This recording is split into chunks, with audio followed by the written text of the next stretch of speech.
रहीम। मेरा नाम मुज़म्मिल हुसैन बिरक है, एडवोकेट। मैं कंपनी लॉ के बारे में लेक्चर ऑलरेडी डिलीवर कर चुका हूँ।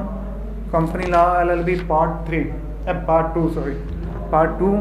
और इसमें मैंने कंपनी के इंट्रोडक्शन के बारे में ऑलरेडी आपको बता चुका हूँ कि कंपनी क्या है, कंपनी के इंट्रोडक्शन क्या है, कंपनी की एक्सप्लेनेशन, और ये एक एसोसिएशन है।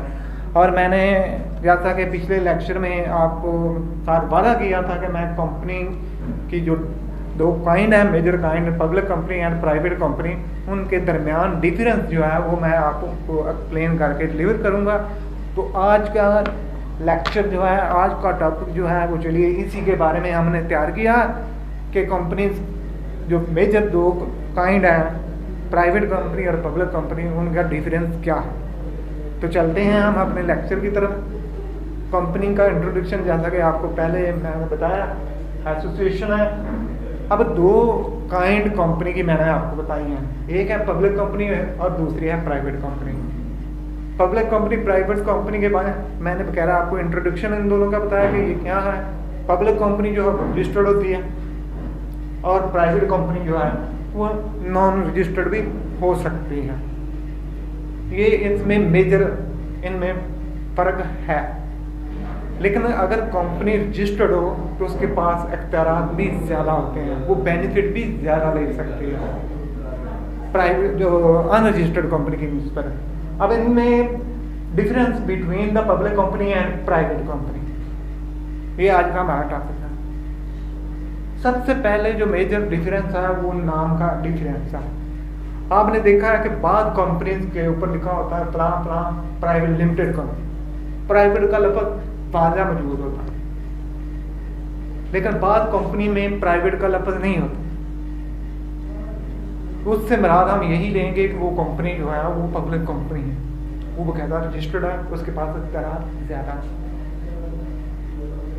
नाम के हिसाब से private company make use of private limited after it's name, while public company make use of limited after its name. There is not mention any limited, while the private limited word it's mean that the company is a public company. दूसरा difference जनाब membership का। पिछले lecture में जैसा कि मैंने आपको बताया था कि पब्लिक कंपनी में कम से कम 7 मेंबर और 7 डायरेक्टर होने चाहिए और मैक्सिमम अनलिमिटेड, जबकि प्राइवेट कंपनी में कम से कम 2 मेंबर या 7 डायरेक्टर होने चाहिए, कम से कम 2 मेंबर या 2 डायरेक्टर होने चाहिए। ये प्राइवेट कंपनी के लिए है, कम से कम 2 मेंबर या 2 डायरेक्टर होने चाहिए। That is must be, that should be basic provision of private company. और मैक्सिमम इसकी तादाद जो है वो 50 से अबव नहीं होनी चाहिए।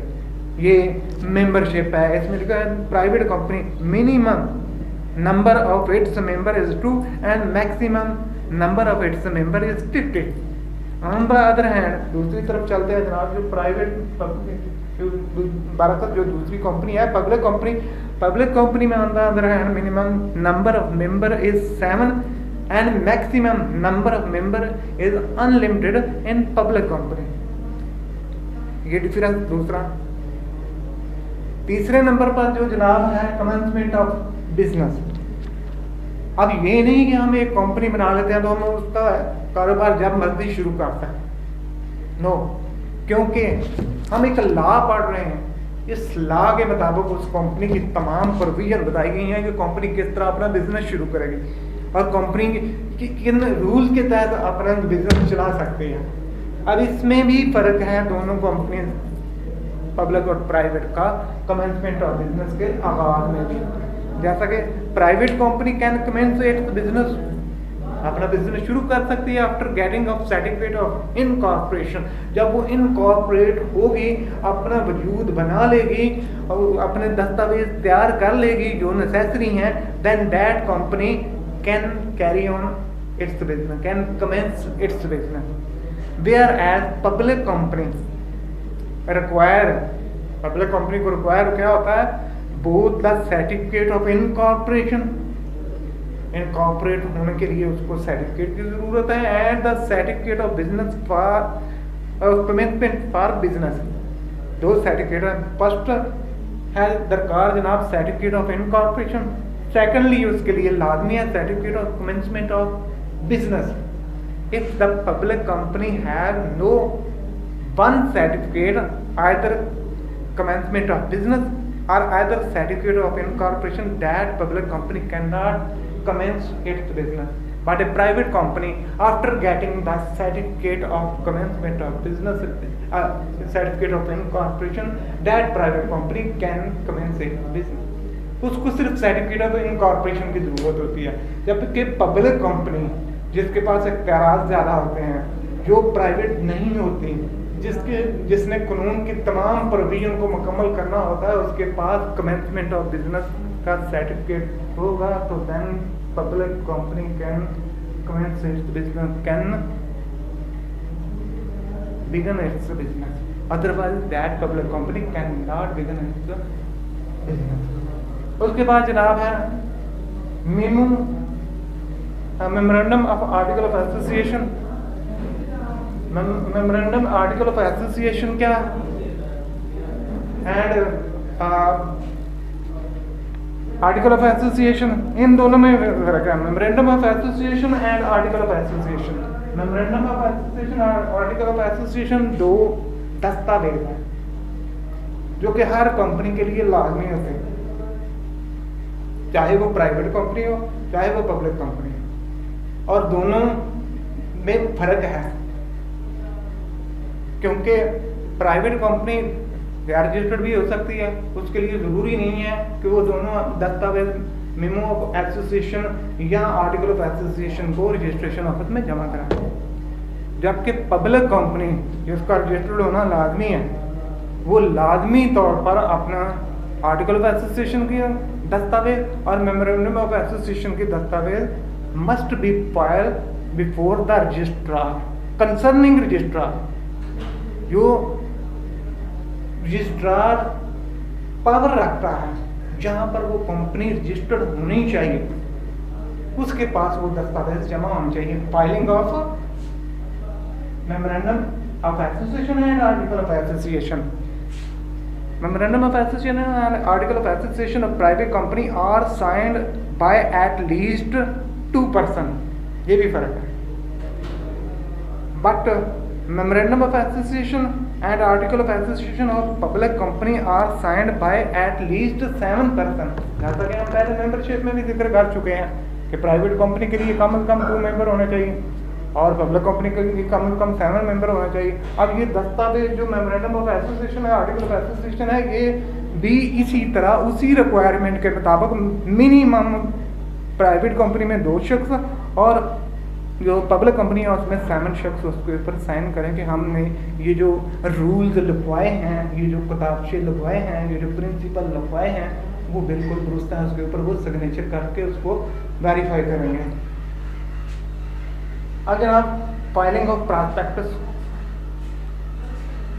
जिस तरह memorandum of association and article of association दस्तावेज हैं, प्रिंसिपल हैं कंपनी के, मेमोरेंडम ऑफ एसोसिएशन वो रूल्स हैं जो कंपनी बाहर दुनिया के साथ डीलिंग के लिए इस्तेमाल करती है, प्रिंसिपल हैं जो बाहर की दुनिया के साथ लेन देन के लिए कंपनी इस्तेमाल करती है। जबकि आर्टिकल ऑफ एसोसिएशन वो रूल्स हैं जो कंपनी के चारदीवारी के अंदर मुतारफ़ कराए जाते हैं और जिन पर कंपनी के तमाम ऑफिसर अमल पैरा होकर उसके मुताबिक अपना बिजनेस रन करते हैं। इसी तरह प्रॉस्पेक्टस, आप जब किसी कॉलेज में दाखिला वगैरह लेते हैं, एडमिशन के लिए जाते हैं, तो सबसे पहले वो अपना प्रॉस्पेक्टस देते हैं जिसमें उस कॉलेज की तमाम इंफॉर्मेशन, स्टाफ, बिल्डिंग, उस commencement of that institution, date of commencement और उसमें जो पढ़ाया जाता है वो सारा उसमें जिक्र होता है। सिमिलरली प्रॉस्पेक्टस कंपनी का भी होता है जिसमें कंपनी के तमाम कदोकाल के बारे में लिखा होता है कि कंपनी में क्या क्या बिजनेस चल रहा है, कौन कौन ऑफिसर है, उनकी क्या क्या तनख्वाह वगैरह है, उसमें मौजूद होता है, वो प्रॉस्पेक्टस होता है। अब डिफरेंस के लिहाज से देखते हैं कि प्रॉस्पेक्टस के लिहाज से क्या डिफरेंस है filing of prospectus public company और रजिस्टर्ड कंपनी। तो लाजमी ज़ाहिर जब आर्टिकल ऑफ एसोसिएशन और मेमोरेंडम ऑफ एसोसिएशन की दस्तावेज रजिस्ट्रेशन ऑफ ऑफिसर को दी जाएंगी, तो वहाँ पर प्रॉस्पेक्टस भी लाजमी तौर पर आपने जमा करवाना है रजिस्ट्रेशन के वक्त। ये हमारी कंपनी का ये प्रॉस्पेक्टस है, वो भी जमा होगा। लेकिन प्राइवेट और पब्लिक में क्या फ़र्क है? प्रॉस्पेक्टस के लिहाज से फाइलिंग ऑफ प्रॉस्पेक्टस और statement in lieu of prospectus. Statement in lieu क्या है? स्टेटमेंट बयान है, ल्यू कहते हैं की बजाय। अगर आप कोई कंपनी जो है वो बनती है लेकिन उसमें वो इमरजेंसी में वो प्रॉस्पेक्टस नहीं बना सके, तो वो एक बयानिया बनाकर वो भी दाखिल कर सकते हैं कि हम अभी प्रॉस्पेक्टस प्रिपेयर नहीं किया, तो इसकी बजाय हम ये स्टेटमेंट देते हैं। ये हमारे बयान जो कंपनी के बारे में ढांचे वगैरह या कंपनी के कदोखाल हैं। तो फाइलिंग के लिहाज से private company is not required to file prospectus और statement in lieu of prospectus. Private company के लिए ज़रूरी नहीं है कि वो प्रॉस्पेक्टस जमा कराए। Contrary to this public company is required to should, यानी मैंडेटरी है, लाजमी का लफ्ज़ है, फाइल प्रॉस्पेक्टस और statement in lieu of prospectus. वो लाजमी तौर पर प्रॉस्पेक्टस जमा कराएगी रजिस्ट्रेशन ऑफिस में कि ये हमारा प्रॉस्पेक्टस है। Otherwise that company can not be registered. यहाँ प्रॉस्पेक्टस या स्टेटमेंट इन ल्यू। अब जनाब अगला डिफरेंस है पेमेंट ऑफ टैक्स। टैक्स की पेमेंट के लिहाज से भी दोनों कंपनियों में फ़र्क है।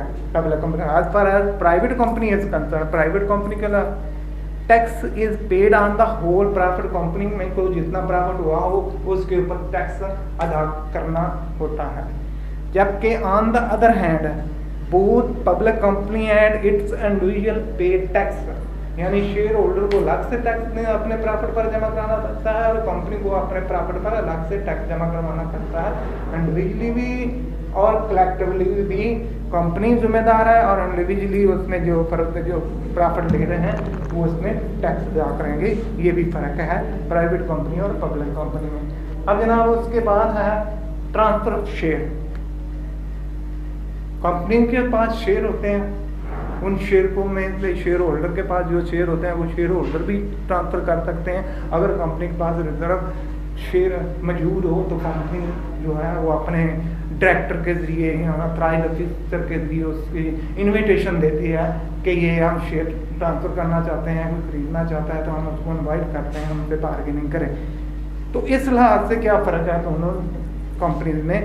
जैसा कि private company can not sell its share, private company अपने शेयर सेल नहीं कर सकती, ट्रांसफर नहीं कर सकती, उसके ऊपर पाबंदी है।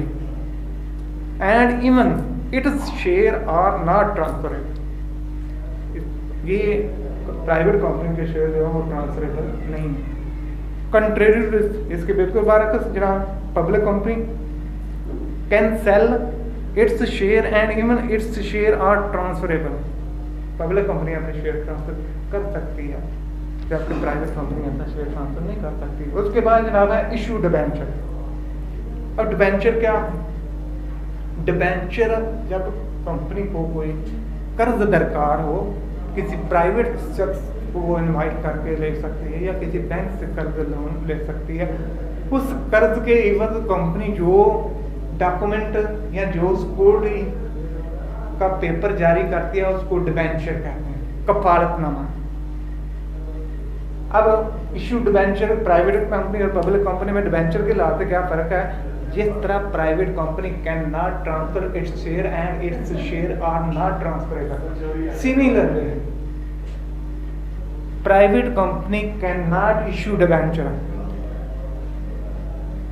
but on the other hand contrary to this public company can issue debenture। ये भी फर्क है जनाब। उसके बाद है जनाब स्टैट्यूटरी मीटिंग। स्टैट्यूटरी मीटिंग कहते हैं कानूनी इजलास को। जब कंपनी अपना बिजनेस कमेंस करती है तो उसको कानूनी इजलास बुलाना पड़ता है जो कि लाजमी और मैंडेटरी होता है।